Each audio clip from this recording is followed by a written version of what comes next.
Oi, turma do livro Quem Ama Educa, do Isamitiba, o texto de hoje, Consequências no Lugar de Castigos. Seria preciso reorganizar esse relacionamento entre pai, mãe e filho, e a primeira atitude nesse sentido é começar do zero. Quem aprendeu a ter lucros na delinquência precisa começar a ter prejuízos para que o equilíbrio se restabeleça. O pai avisou ao filho que ele não deveria fazer tal coisa, mas seu limite foi ignorado. Então está na hora de estabelecer um prejuízo para o garoto entender que seu comportamento traz consequências.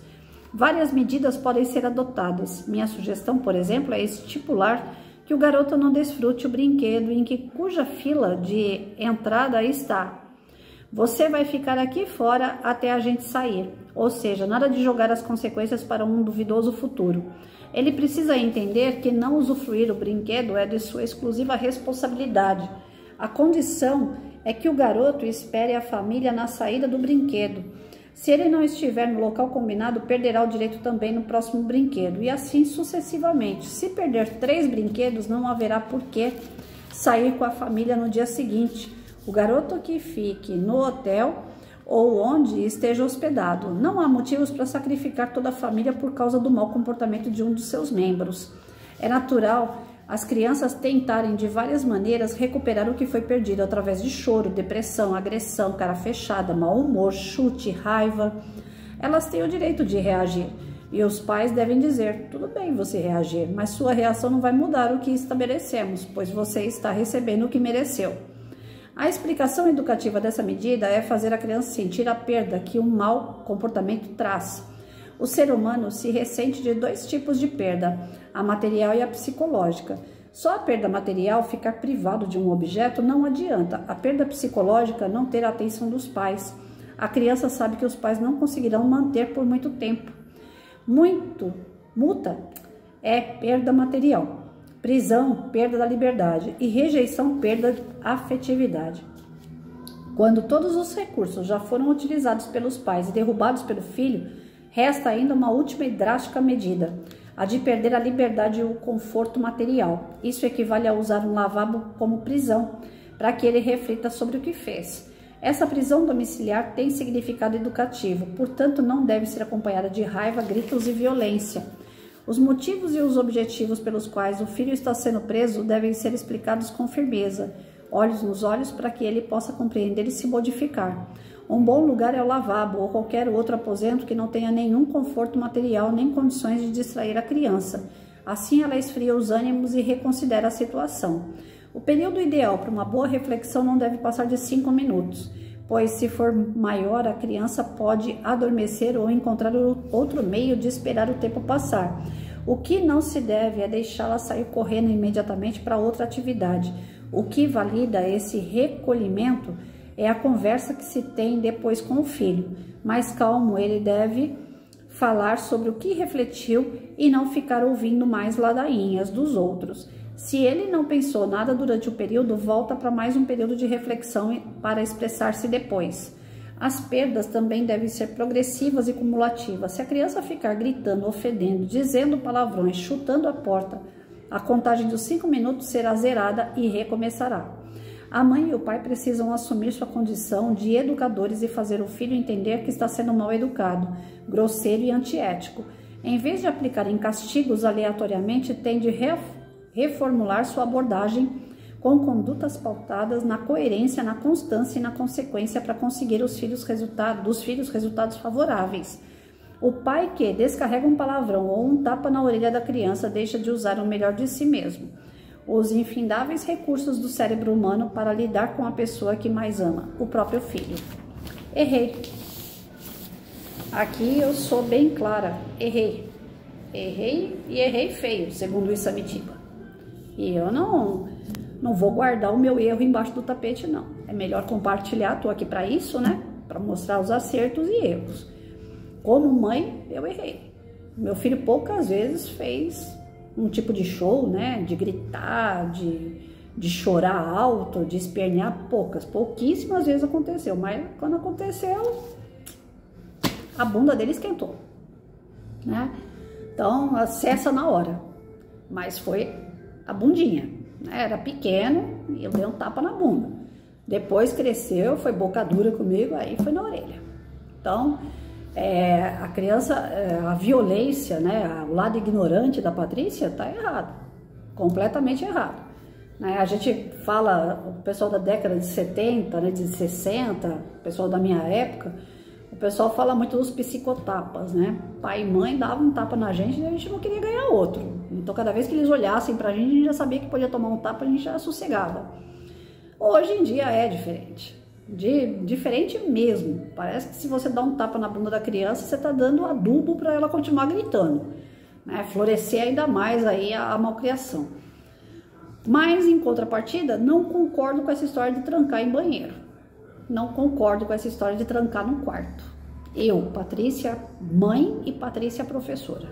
Eu não concordo. Eduquei meus alunos por mais de 32 anos sem ter que fazer isso. Via a criança se esborrachando no chão, se jogando no chão, gritando, esperneando, falando palavrão, querendo me bater. Eu deixava ela fazer o show dela, botava as crianças para fazer lição, falava, ó, vocês não estão vendo nada, ignora. O fato de ignorar o show da criança, chega uma hora ela cansa, enjoa a gente de ficar ouvindo os gritos e tal, perturba lá dentro, fica o coração da gente quer sair pela boca. Mas você finge que não tá escutando, finge que não tá vendo, ninguém dá ibope pra ela cansa, para. Aí quando ela para, você fala, agora vai lá pro teu lugar e senta. Sem muito inho, sem muita conversa, seco. Vai lá e fala pra criança, acabou? Agora vai lá pro teu lugar, senta. Vai fazer lição. Não vou fazer lição. Problema seu, tá todo mundo fazendo, só você que não. Só que todo mundo vai sair pro recreio para comer e você vai ficar aqui dentro, comendo aqui dentro. Acabou. A consequência dos seus atos é esse, você não vai ter um momento de recreio, você não vai poder brincar. Então, tudo o que acontecia em sala de aula nesse sentido, eu nunca coloquei a mão em criança, nunca precisei, e Deus me livre, eu acho que professor não é feito para isso. Então, eu resolvia deixando. Inclusive autista, né? Porque a gente não vem com manual. Então o autista também gosta de se jogar no chão, gosta de gritar, gosta de jogar tudo pro alto. Teve um autista meu que ele era gordinho e grande, ele era forte, ele pegava as carteiras e levantava a carteira pro alto assim, e onde ela caía, ela podia bater em algum aluno. O que eu fazia? Eu deixava os alunos tudo no fundo da sala juntos e ele sozinho lá na frente comigo. Cada vez que eu via que ele colocava a mão embaixo da carteira, eu ia lá e segurava a carteira. Botava a mão por cima. Era difícil dar aula com aquele moleque. Mas era a forma que eu encontrava para ele não machucar ninguém. Não tinha muito o que fazer. Quando ele começava a gritar palavrão, tudo, eu deixava gritar. A gente ficava escutando palavrão o dia inteiro. Porque a lei manda que autista grave, como esse, ficasse 4 horas numa sala de aula. Eles não aguentam. E nem nós. Porque para eles o barulho incomoda. A rotina de uma escola é completamente diferente de uma rotina dentro de casa. E criança sem amparo nenhum, psicológico, psiquiátrico, fora. Só ia para a escola. Então era uma criança completamente desregrada. Nós tínhamos problemas sérios com o autista. Agora a criança quando não é autista não tem muito problema não. Quer fazer show? Faz aí. A gente fica olhando. Terminou? Aí ainda era sarcástica, eu falava pra molecada, terminou o show, gente, vamos bater palma, acabou o show. Aí a criança ficava envergonhada, via que não deu em nada o show dela, ela sentava lá. Com o passar do tempo ela ia modificando por si só. Não tem muito trabalho quando a criança é assim. É geralmente no começo do ano que eles fazem esse show todo porque eles não querem ficar na escola. Eles querem voltar para casa. Eles têm medo, receio, insegurança, mimo, né? Mas quando você não dá muita importância, passa. E dentro de casa com o filho não é muito diferente. Só que o filho tem um agravante que você está com ele todo dia, várias horas. Então você não pode deixar passar muito do limite também. Porque senão monta em cima. Aí vira um adolescente que também quer tatuar até a testa, quer fazer a casa como um segundo bar, boteco, né? Traz menina para dentro de casa, ou garoto para dentro de casa, aí descamba. Então você não pode desde pequeno deixar, porque vai crescer, vai se tornar um adolescente, e o adolescente é pior ainda. Então você tem que ir contendo dentro de casa para não deixar chegar nesses finalmente aí. E toda ação tem uma reação. Mostrar para a criança desde o berço. Toda ação tem uma reação. Você fez sua lição de casa? Parabéns. Então você vai jogar videogame por 1 hora. Você não fez a lição de casa? Então não tem videogame enquanto você não fizer a lição de casa. Ah, mas eu não quero porque é difícil. Não, não é difícil não. Vem cá, eu vou sentar com você para te ajudar. Ajudar uma ova, né, gente? A gente vai orientar. Porque quando a gente fala ajudar uma criança, o pai e a mãe acham que é para fazer por ele. Se você fizer a lição pelo teu filho, ele jamais vai aprender a fazer. Então eu sou o tipo da pessoa que eu só aprendo se eu mexer. Tem gente que fala para mim assim, Patrícia, faz não sei o que no celular que dá certo. Aí tudo é desse jeito. Eu falo, parou, dá o celular na minha mão e vai falando o que eu tenho que fazer. Que aí eu vou memorizando o que eu tenho que fazer. Eu tenho que fazer para aprender. E a criança não é muito diferente de Patrícia, não. Grande parte são assim. Eles precisam vivenciar, por isso que eu volto a falar da questão da pedagogia vivencionista. A criança precisa vivenciar a situação para que ela realmente aprenda. Então, toda vez que uma criança passar dos limites, de educação, de ética, de respeito, o professor e o pai têm que dar um basta. E para dar um basta é dessa forma. Eu fiz e deu certo. Eu sou contra essa história de colocar dentro de um lavabo, trancar no quarto. Não, vai ficar aí 5 minutos e vai pensar no que você fez. Se for uma criança que tem propensão a um trauma, dá aquele negócio lá de claustrofobia, de ficar trancado no espaço.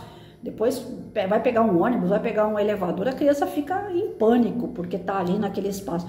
Então, eu, Patrícia, não aconselho a fazer esse tipo de coisa. O Insame Tiba, que é um estudioso, diz que não tem problema. Aí vai a critério de vocês, Eu, sinceramente, acho que esse não é o caminho. Trancar uma criança no local, seja no quarto, no lavabo, onde for, eu não acho que é o ideal. O dia que você falar pro teu filho, sai de casa, o negócio pegou firme, O dia que você falar para ele, eu não quero você mais dentro de casa, é porque o negócio passou realmente de todos os limites. E aí ele vai entender que o negócio é sério. Tudo minha mãe me manda embora, tudo minha mãe me tira do meu quarto, tudo minha mãe me coloca no banheiro, tudo minha mãe me coloca no quintal. Vai chegar uma hora que aquilo ali para ele, ou pega o trauma, como eu falei, ou fica sem vergonha. Fala, tudo que eu apronto, ela só manda eu ficar num lugar lá, eu fico, não tem problema. Eu tive um aluno que toda vez que ele aprontava, ele estava acostumado com a outra professora, toda vez que ele aprontava, a professora mandava ele para a direção. Lá tinha uma cadeira giratória, daquelas de escritório. Ele ia para lá, eu acho que ele aprontava mais por causa da cadeira, porque eu passava, antes dele ser meu aluno, eu passava às vezes na secretaria, ele estava lá com a cadeira girando. Aí ele dava risada, aí eu falava para ele assim, você não fica na sala de aula não? Eu apronto, a professora me manda para cá, eu acho muito barato essa cadeira aqui, para mim tá tudo certo. Então quer dizer, para ele o castigo, as consequências dos atos dele, não estava sendo levado em conta de jeito nenhum. Para ele era um barato ficar rodando aquela cadeira na secretaria. Então, quando ele veio para mim, aí foi diferente, Aí, quando veio para mim, você não quer ficar na sala? Pois é, o seu maior castigo vai ser ficar na sala. Você não quer aprender? Pois aqui você vai ter que aprender. Você não quer aprender, você não vem para a escola, porque se você vier, você vai ter que trabalhar. Então, eu sempre fiz o contrário. A coisa mais rara que tinha, eu tirar um aluno da sala de aula. Quando você lê um negócio desse aqui, é perigoso, porque tem professor cabeça louca que fala assim, se o pai e a mãe pode colocar no lavabo ou no quarto para pensar, então eu posso tirar o aluno da sala e colocar no corredor. Eu posso mandar para a direção. Para com isso, pelo amor de Deus. Cada professor é responsável pelo seu aluno. Você não tem que ficar mandando o tempo todo para a direção, não. Quando o professor começa a mandar aluno direto para a direção, ele perde o senso de responsabilidade dele e perde do aluno o respeito, porque o aluno vai falar assim, ele não resolve nada, ele manda o diretor, então você perde a moral com o teu aluno, não tem que mandar para a direção. O aluno que não quer estudar, o castigo dele é estudar, é botar ele para fazer lição. O aluno que não quer fazer educação física, o castigo dele é fazer educação física. Então aí é que tá, e não cria trauma nenhum não, você está desenvolvendo ele contra a vontade, mas você está desenvolvendo. Agora você tira o aluno da sala de aula, exclui ele e bota ele para fora do grupo, como se ele fosse um delinquente, como se ele fosse um bandido, um marginal, como se ele fosse o quê? Geralmente essas crianças que chamam a atenção, essas crianças que são indisciplinadas, são crianças que já vêm à margem. Já são crianças que na casa dela era discriminada, que na rua onde ela mora já é discriminada. Eu tive um que vinha cheirando xixi na sala de aula. Aí todo mundo ficava, professor, não aguento. E eu ensinava higiene, demorou para ele pegar a questão da higiene. Mas enquanto ele não pegou a questão de higiene, ele continuou dentro do grupo. E as crianças tinham que aguentar o mau cheiro dele. Quando você pega um ônibus, não tem gente cheirosa e fedida? E você vai descer do ônibus, vai pegar outro? Você vai botar o cara que tá fedido dentro do ônibus para fora? Não vai. Você vai ter que conviver. Então na sala de aula eu fazia conviver com o cheiroso e com o que não era cheiroso também. Tudo era motivo da gente aprender alguma coisa, né? Aprender com essas diferenças. Ah, o cara tá cheirando mal, mas eu não quero cheirar mal que nem ele, então eu vou me cuidar. O cara que tá cheirando mal, pô, ela tá cheirando gostoso, eu quero cheirar gostoso que nem ela. É assim, as diferenças, elas vão agregando na vida um do outro de forma que todo mundo caminha e cresce junto. Agora, se eu começar, não, esse aqui é fedidinho, eu vou deixar sentado lá no fundo, separado de todo mundo. Ele vai melhorar em quê? Nada. Ele vai continuar isolado como ele já deve ser isolado na casa dele, na rua da casa dele. Então, não, a escola ela tem a obrigação de socializar, ela tem a obrigação de trazer o aluno para viver em sociedade, para aprender a ser um bom cidadão, a ser uma pessoa atuante e não ficar lá com aquela papagaiada toda que a gente faz no planejamento todo ano. Ah, isso é dever do professor, é dever do professor, é dever da escola. Mas quando é na hora de colocar o firme mesmo do que é dever, aí o professor se exibe, cruza os braços e fala, não, o problema não é meu, o problema é da mãe dele, o problema é da família dele. Não, caiu na mão do professor, é problema do professor sim. Todos os alunos que vieram para mim, eles vieram como problema meu, não é problema da direção. Muitas vezes a diretora vinha no primeiro dia de aula, né? Às vezes mudava de direção, umas nem vinham, mas tinha algumas que vinham no primeiro dia de aula. Aí elas chegavam na sala de aula, olha criançada, meu nome é fulano de tal, eu sou a nova diretora da escola, porque todo mundo mudava de direção, né? Eu sou a nova diretora da escola, essa que está comigo aqui é a nova vice-diretora, essa outra aqui é a nova coordenadora, sempre, todo ano era assim. Aí nós estamos aqui para colaborar, para ajudar, para isso, aqueles discursos infindáveis. E no final das contas, se vocês precisarem da gente, vocês podem procurar. Mas se vocês aprontarem, nós estamos aqui também para corrigir vocês, viu?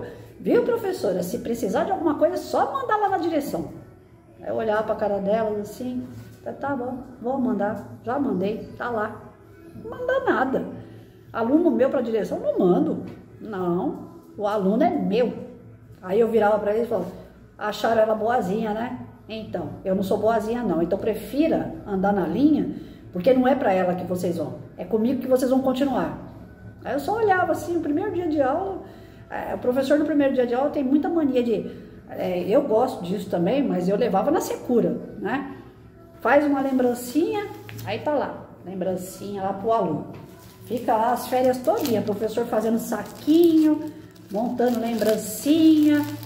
Aí chega lá no dia do primeiro dia de aula, olha, a professora fez essa lembrancinha para vocês, sejam muito bem-vindos, e patati, patatá, que a professora gosta disso, que a professora gosta daquilo, que vocês agora vão estudar um monte de coisa legal, e tó lembrancinha para todo mundo. Se você for muito simpática assim no primeiro dia, esquece. Você já perdeu a disciplina da sua sala. Patrícia, é verdade, é verdade. No primeiro dia de aula, primeiro você, bom dia ou boa tarde, meu nome é professora Patrícia. Eu não sou pissora, nem fessora, nem prof, nem pro. Eu sou professora Patrícia. E aqui vocês vão estudar história, português, geografia, ciências, matemática, educação física, arte, se tiver inglês, inglês. Aqui vocês estão na escola. Eu sou a professora de vocês, eu não sou a mãe de vocês. Porém, eu vou corrigir se for necessário corrigir. Então, andar comigo na linha tem tudo comigo. Se não andar na linha, perde tudo comigo. Aqui é a lei do retorno. Fez, tem volta. Não fez, tem volta também. Combinado? Olha, não pode ir pro recreio, não pode ir lá pro banheiro antes do recreio, não pode ficar andando pela sala de aula, não pode ficar falando na hora que a professora fala. Se quiser falar, levanta o braço. Todos os combinados eu ia falando. Antes mesmo de alguém abrir a boca. Depois que eu terminava de falar tudo, que dá uma meia hora de falar tório, aí alguém tem alguma dúvida? Ninguém tem. Porque esse olho desse tamanho. Olha, a professora fez isso aqui com todo o carinho para vocês, viu? Sejam muito bem-vindos. Pronto. Ah, mas foi um trabalho danado que eu tive para fazer, tanta coisinha para não poder chegar lá e ser assim tão seca. Seja seco para vocês verem, vocês não vão ter problema nenhum o ano inteiro. Agora fica, ai, a professora ficou em casa pensando em vocês, e olha, eu achei esse vermelhinho lindo, eu achei esse verde maravilhoso. Ele vai pegar a lembrancinha, grande parte das lembrancinhas que a gente dá para o aluno, eles pegam e jogam no lixo, para vocês terem uma ideia. Ah, então não vou fazer não, vai jogar no lixo? Eu não vou pensar no aluno que vai jogar no lixo, eu vou pensar no que vai guardar. Essa semana passada, teve uma aluna minha que mandou pelo WhatsApp e pelo Facebook, ela mandou pelos dois. Mandou foto de CD que eu tinha dado na época que ela era aluna, mandou foto de medalha que ela ganhou na época que ela era aluna. Professora, a senhora lembra disso? Professora, a senhora lembra disso? Pô, o meu coração parecia que ia sair da boca. A aluna de tantos anos atrás ter guardado umas lembrancinhas que ela ganhou durante projetos. Tem aluno que guarda, mas tem alguns que mal pegam e já joga no lixo, né? Tem aquela coisa da Páscoa, eu não lembro, não esqueço disso. Teve uma Páscoa que eu tive dinheiro para comprar só um ovinho pequenininho assim, daqueles bem pequenininho mesmo. E eu não tinha dinheiro para comprar outro. Então eu comprei um pote que vinha 50 dentro e dei um ovo para cada um, com um cartãozinho. O aluno virou para mim e falou, nossa, mas só isso aqui? Então assim, nós somos professores, nós não somos os pais, nós não somos os responsáveis para dar nada para o aluno. A gente dá porque a gente gosta, porque é um carinho. Então, o mais importante não é ficar enchendo o aluno de carinho, de mimo. O mais importante é você disciplinar o teu aluno para que vocês tenham respeito para trabalhar o ano inteiro. E hoje os valores estão invertidos. Os professores, infelizmente, têm enchido a parede de EVA, cheio de bichinho, cheio de coisa bonitinha, tudo que é inho, né? É um tal de pro daqui, pro dali, prof daqui, prof dali, porque é carinhoso. E a disciplina caindo cada vez mais, e o aluno fazendo cada vez o que mais deseja. Hoje eu estava conversando com uma professora que foi diretora também por 5 anos. Ela falou para mim, Patrícia, eu estou afastada. Eu falei, mas por que você está afastada? Ela falou assim, porque tem aluno querendo matar aluno, entrar na cozinha, invadir a cozinha da escola para pegar uma faca para matar outro aluno.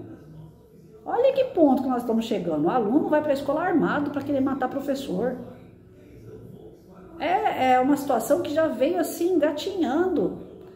Quando o professor deu muito sorriso na sala de aula, que ele começou a brincar demais na sala de aula, ele perdeu o respeito do aluno. Ele achou que ele estava sendo amigo, estava cativando o aluno e ele perdeu o respeito.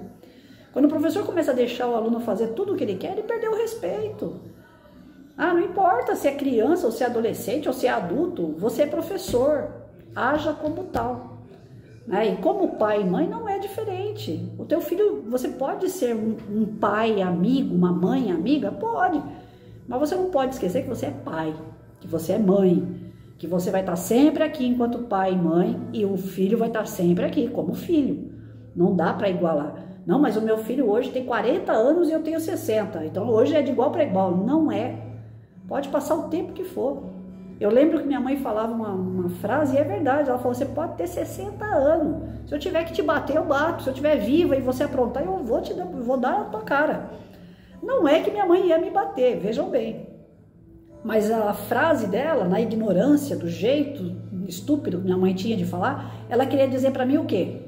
Não importa a idade que eu tiver, eu vou ser sempre a filha e não a mãe. Ela vai ter sempre autoridade sobre mim, porque é ela quem me colocou no mundo, é ela quem eu devo respeito. É isso. A ignorância, às vezes, da fala das pessoas, se a gente levar o pé da letra, a gente vai chamar o conselho tutelar, né? É doida, quer bater, né? Não. Na ignorância dela, que ela não tinha Samitiba para estudar, a fala dela, que é de uma mulher que vem do campo, né? Aquela pessoa mais ignorante, é uma forma de falar, você me respeita, eu sou sua mãe. É isso. E o professor precisa entender isso também na sala de aula. Para tudo, tá tudo errado. O professor tem que chegar lá e falar, opa, quem manda aqui sou eu. Não é nem o diretor que manda na sala de aula, tem o direito de cátedra, que dá ao professor autonomia para ele fazer o que ele bem entender na sala de aula, só que ele não pode ficar pelado, né? Bater em aluno lá dentro, isso ele não pode. Mas o que ele quiser fazer na sala de aula, chegou na porta da sala de aula para dentro, quem manda é o professor, não é nem diretor. A sala de aula pertence ao diretor, a parte administrativa pertence a ele. Faltou carteira, tá faltando lâmpada, é do diretor. Mas a parte pedagógica da porta para dentro da sala de aula, quem manda é o professor. Se vier o presidente da república na porta da sala de um professor e ele falar, eu sou o presidente da república, eu quero entrar, se o professor falar, não, eu não deixo você entrar, ele não pode entrar. Não pode. Porque o professor é a autoridade máxima dentro da sala de aula. Essa parte pedagógica manda ele. Então, todas as vezes que eu fiz projeto, que algum diretor viesse, eu não quero que você faça, não sei o que, eu falo, fica não querendo. Eu posso fazer. Eu tenho esse direito. Tanto é que eu briguei tanto para poder trabalhar projetos numa escola. Eu não briguei na escola porque não tinha papel higiênico no banheiro. Eu briguei na escola porque eu queria fazer projetos e não podia fazer. Muitos dos diretores eram um cargo comissionado e não aceitavam projetos. Ficavam com medo de acontecer alguma coisa e eles teriam que prestar conta com a Secretaria de Educação. E não acontecia absolutamente nada errado. Tudo acontecia a favor do crescimento e da evolução do aluno. Então, que os professores vão enfrentar diretores que não assumem sua responsabilidade, que os professores vão encontrar um sistema corrompido, que os professores vão ter dificuldades financeiras, que os professores vão ter dificuldades de material, de apoio dos pais, que o professor vai ter uma série de burdoada para poder fazer um trabalho bom, isso é fato. Ninguém é enganado, isso aí vocês aprendem desde a pedagogia. Antigamente, na minha época, desde o magistério. Você aprende isso na faculdade. Você vai ganhar o suficiente. Você não ganha pouco, não. O professor não ganha pouco, não. Não vem, não. 4 horas tá ganhando 2,5 pau. Tem cara que sai 4 horas da manhã para ir trabalhar, volta 10 horas da noite e não ganha nem o salário mínimo direito. Então, 4 horas para ganhar 2,5 pau, mais os benefícios, não tá ruim, não. Eu não tô sendo antiética, não. Eu vivi, sobrevivi, criei um filho, quase virou veterinário com o salário de professor. Então não tá ruim, não. Tem professor por aí que tá desfilando de carro, trocando de carro. Tem outros que tem casa, tem outros que tem casa, tem outros que tem casa na praia, porque sabe direcionar o seu dinheiro. A questão não é o salário, a questão é direcionar o seu dinheiro, né? Então eu não aceito. Tadinha, a professora ganha tão pouco, tinha que ser valorizada. Parem com essas conversas. O valor que o professor precisa ter é parar de ter problema para trabalhar. O professor tem muito problema para trabalhar. A parte burocrática, então, no dia que a gente chegar nessa parte, eu espero que a gente chegue aqui nos estudos, a parte burocrática de um professor é demais. É muito papel. E hoje, quando não é muito papel, é muito computador. Os caras têm HTPC, ATPC, tem mais um monte de horas que tem que fazer só de documentação. Mas essa documentação não é para refletir, para mudar a aula dele, para ver o que o Joãozinho está precisando e vamos fazer para resolver o problema do Joãozinho. Não. É papelada para entregar para a Secretaria de Educação, é papelada para entregar para diretoria de ensino. Aí vem o governo federal com umas provas mirabolantes que você tem que refazer as provas também. Então aí você tem que estar preparando os alunos para aprender a fazer xizinho. Então, essas coisas assim danifica pra caramba o tratamento entre professor e aluno. Acaba gerando também disciplina, porque o professor fica cansado diante de tudo isso e larga o lenço. A gente não pode largar o lenço, o professor não pode largar. A gente vai enfrentar uma série de coisas, inclusive o Joãozinho dessa história aqui, que vai espernear na sala de aula, que vai querer passar dos limites, e a gente vai ter que saber lidar com isso com coerência, com coesão, com bom senso, né? E com Deus, porque não tem outro jeito não. Tem hora que é só o cara lá em cima mesmo para nortear a gente, porque não tem uma receita de como fazer aquela criatura parar de chorar, espernear, querer bater, falar palavra. Não tem uma receita. Essa história do trancar, eu, Patrícia, sou contra. Mas, quem quiser, assuma o risco, né? Afinal de contas, em Samitiba tá dizendo aqui que funciona. Eu não faria. Nunca fiz e não faria. Porque eu acho que pode criar um certo trauma aí. Tem gente que tem aquele negócio de fobia lá e pode começar ali. É criança, a gente vai pagar pra ver? Eu não faço isso não. Mas, no lugar de castigos, mostre às crianças que tudo que faz tem consequência. Se fizer coisa boa, tem consequência boa. Se fizer coisa ruim, tem consequência ruim também. Ela precisa entender isso.